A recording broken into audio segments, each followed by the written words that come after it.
Hello everyone, my name is Bahadur Mori and I am an English and SS teacher in Sarjanam English Medium School at Natajuna and I am continuing this chapter, this one, Jodi's Farm, Standard 8 English, right, Jodi's Farm. We are reached at this point, phase 3 of this story, right, Jodi's Farm, here. Now what happened next that we're going to know. Movement directly in front of him and startled him so that he tumbled backwards. So when the Jodi show the that here you can see the buzzards, right. So he just that moment he just stumbled and he just tried to backward himself and the phone lifted its face to his. So that phone, he just when he saw the phone, he just phone lifted to his face and it turned its head with a wide and wandering motion and shook him through with the stare of its liquid eyes. So when the Jodis met to phone and at the time he showed the phone and the phone is a little bit scared. Definitely the first time meeting that was so the phone was just wide eyed. He just show the John sorry Jodis and he the wandering motion and shooking him through with the stare of the liquid eye. He just looking at to the John and he just with the very stare eyes he was quiring that means shaking and slightly that means just movement over here. If any animals when you want to catch it and if you want to catch it cat dogs or any animals at that time when he was very you know very pet that means very small so at that time he just animal very scary and all that so he just looking at you very sadly with the stare eye. So here same scenario happened with John Jodis. It was a query. It made no effort to rise or run, right. Jody could not trust himself to move, so Jody just posed himself because he know that if he move here to there the phone will be run away, right. So he whispered, "It's me." So he just whispered and very slowly said to phone that it's me, right, like this way. The phone lifted its nose. The phone lifted its nose and skating him, he reached out one hand and laid it on the soft neck. He just so Jody just raised his hand and just slowly just apply on his face and neck. The touch made him delirious. Delirious, that means extremely excited. When he touched to the phone, that time just Jodis feel that it's a delirious feeling. He moved forward on all four until he was close beside it.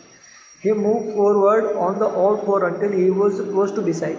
And he put his arm around its body. Then he just put his arm around his body. A light convulsion, right. Convulsion, that means silver the passed over it but it did not strike, right. So here then next what happened, he struck its side as gently as though the fawn were a china deer and he might break it, right. And its skin was very soft. This is the describing of fawn, about what is the fawn body structure, describing this one, what the how look at how looks fawn, this body part of the describing fawn's form. Its skin was very soft. It's about detail about fawn. It was a silk and clean and had to sweet scent of the grass. He rose slowly and lifted the fawn from the ground. He just lifted the fawn from the ground. Very little fawn, this one. Its leg hung limply, right, and they were surprisingly long, and he had to hoist the phone as high as possible under his arm. So he just want to try it and hoist pull up very high to his try because his phone leg is very, you can see into the picture. Like same scenario happened with the phone. With John, they just want to try to try to higher, but phone leg is very high, so it's not possible to put him up. He was very afraid that it might kick and blate its sight and the smell of its mother. So he just afraid about the when he just pick the phone and just when he just lift the phone, and that time he just afraid about might be possible phone kick me and beat me and all that. He skidded the clearing and pushed his way into the thicket, right? And it was difficult to fight through with his burden, right? So it was very difficult to to fight through with this burden. So it's very difficult to fight with him with this burden. So phone has more burden and all that, right? So it's very difficult to fight with him because already he just pull up, and how he can fight with phone. The fawn's legs caught in the bushes and he could not lift his own with the freedom. This is the scenario about how he how he lift phone and what the difficulty in front of difficulty happened with him. This is about that. He tried to shield its face from the prickling vines, and it had bobbed with his stride. His heart throbbed with the marvel of its acceptance of him. He reached the trail and walked as fast as he could until he came to the intersection with the roadhog. Right. So just how manage he the all the situation about in the jungle that happened with Jody. He managed everything about bushes and other things, leaves and other difficulties to carry to pond and lift pond with the heavy weight, and also tense about if pond will kick to him and all that. Finally managed to reach at the roadside. He stopped to rest and set the phone down on its dangling legs, and it wavered on them. It looked at him and bleated.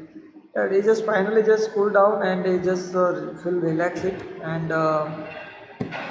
he just looked at the bleated light. He said and chanted, he just said and chanted, I will carry you after I get my breath. Right. So we just talked to with a phone that I will carry you after I get some breath. He remembered his father saying that the phone would follow if it had first been carried. So his father said that the phone will be follow those who had first been carried. So he started away slowly, and the phone stared after him. So he just phone also walked with him. He came back to it and stroked it and walked away again. It took a few wobbling steps toward him, wobbling and a very small, very small step like child, and cried to Petitius. It was willing to the following, and it belonged to him. It was his own. And he was light-headed with his joy, and he wanted to fondle it, to run and romp with it, right? To call to it and come to him, and he dared to not alarm it, and he picked it up and carried it front of him over his two arms. It seemed to him that he walked without effort.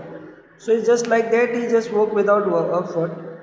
His arms began to ache and he was forced to stop again. And when he walked on the fawn, followed him at once. So when he just arms began to ache and he was forced to stop again. When he walked on the fawn, follow him at the once. So here the scenario is that what exactly behavior of fawn and Jody's behavior. This one. He allowed it to walk a little distance, then picked it up again, and the distance home was nothing. So now home is very near, and he could have walked all day and into the night, carrying it and watching it fall. He was wet with the sweat, but a light breeze blew through the June morning. So there is a breezing breeze. There is a very cool air is going on. He is now very wet, right? It's very wet with sweat, right? very wet. It was very. He was very wet with the sweat, right? And the breeze blew the throat because June morning and cooling him. The June morning's breeze cooling him. The sky was as clear as spring water in a blue China and China cup. He came to the clearing and it was fresh and green after the night's rain. This is the explain about atmosphere. What exactly atmosphere there? He fumbled with the latch and was finally obliged to set down the phone and manage it. Then he had an idea. He would walk into the house and into the Penny bedroom with the phone walking behind him, but at the step the phone balked and refused to climb them. Balk, that means also balked was unwilling to the something. That means he don't want to come inside, but Jody want to the phone come side come into the house, but phone just disagree to come and just avoid to get inside.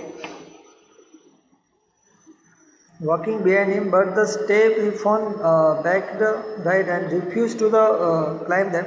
He picked it up and went to his father's Penny. Went to his father. Penny lay with a closed eyes. Penny is Jody's father name. Lay with a closed eye. Jody called, "Pa, look." Penny turned his head and Jody stood beside him. So just very exciting moment of this one. The phone clutched hard against him and it seemed to Penny that the boy's eyes were as bright as a fawn's. He said, "I am glad you found me." So when the meeting happened now, that time his father was very glad to see that finally Jody got the phone and Jody's father was very happy to see that this scenario and this event very really very and then his father said that I'm very glad to found you. So his father also happy that phone finally found. Jody then went to the kitchen and the phone wobbled after him. So when the Jody went to the kitchen, the phone just after him. A pan of morning's milk stood in the kitchen set. Right, the pan of morning's milk stood into the kitchen set. The cream had risen on it, and he skimmed the cream into the jug. She just now prepare for a